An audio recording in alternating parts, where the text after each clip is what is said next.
Working. If you've been following our next guest on social media, like I know that we do, you know it's not been the January that she expected. Not at all. And we have motivational speaker Gtu1. I know sometimes the motivational speaker needs some inspiration. And so for those of people who don't know, you fell. Can you describe what happened to you? So 2 days after I was here last, I was on a tall bar stool, and I get a lot of questions, why was I doing that? But it felt like the safer choice than the big ladder. And I was hanging some things up in the garage, and the seat spun just a little, and I fell. And there were 52 places where I broke my wrist, and that is the metal plate that is permanently in my left wrist, and I have 5 screws, and was so grateful for an amazing surgeon. My hand was off, and the radial head broke off, and the radius shattered in 50 places, and the joint fractured. So it's cringy. It's cringy to hear you even talk about it.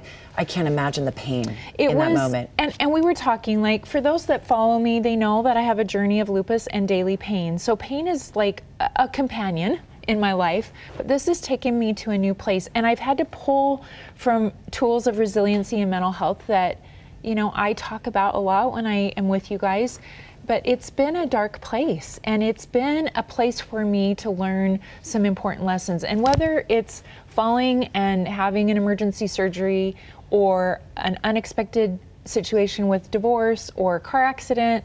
I had a car breakdown yesterday. Like, life is about the unexpected. The snowballing. Oh my gosh. Happens. Yes, but I have learned some important things, and it's been a gift for me. I've heard from so many good things, Utah viewers that have prayed and well wished, but I think having a conversation, I have tried to not be too Pollyanna about it. It has been really hard. So let's start with the first one. You say, give yourself time to be in shock. I was really angry at myself for a few days. Like, why did I stand on that stool? And I have 2 books that I need to get done by March. And I just was in not just the physical pain, but I was in this shock of like trying to adjust and counsel, and my husband was trying to help, and I'm so grateful for his help. But give yourself some space. I think I tend to go to solution. I want to be in a solution, and it's okay to sit in the fact that this is unexpected and you're in shock. Whether it's a divorce or an unexpected death, be in the shock of that. Of this transition of something happening to you. And I know I already asked you this, but would you mind sharing, talking about shock when you see just the injury and the surgery that you had to go through? There is growth and healing every single day, but it has been I just had stitches out and the metal plate is in, and I'm now wearing a brace. I didn't have use of moving my fingers just a week ago.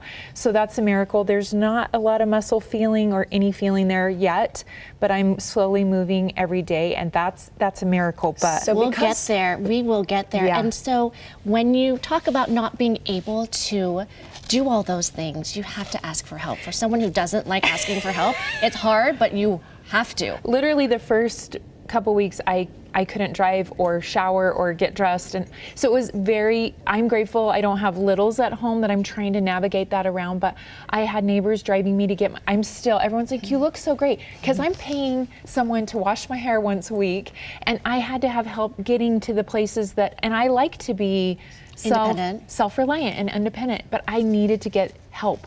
And I think there's power in the fact that I like to give the help. I don't always love to receive it. And there was some connection that happened.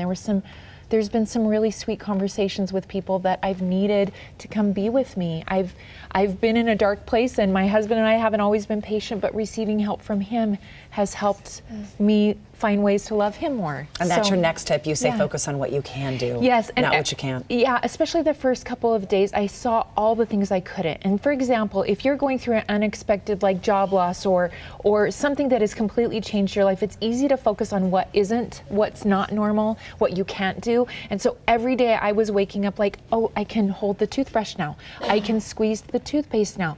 The day I could take the water bottle lid off was huge, because I kept having to say to my husband, can you take the water bottle lid off? The simplest things. And so focusing on what you can helped me a lot, just from a mental health standpoint. Last couple, you say spend money on things that can help, like washing your hair, but I also want to jump into the healing. Yes. It is a journey, ups and downs. And you know what? I was telling Nisha this before we came on air.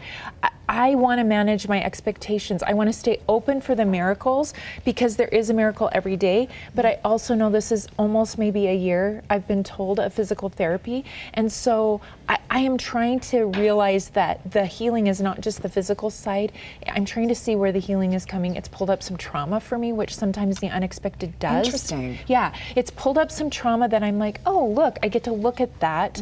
That isn't what this is about, but it is a healing process for me on a whole different level. And so I know that it can be steps forward and then steps back, and there's certain moments of the day, like, I don't have evidence that it's getting better, but I know that that is part of all of our healing, whether we're healing emotionally, financially, physically, that it can feel at times like you're taking steps forward, and at times it feels like you're right back at square one, and it's a process. You I will get love, there. don't you, how open and honest she's been on social media?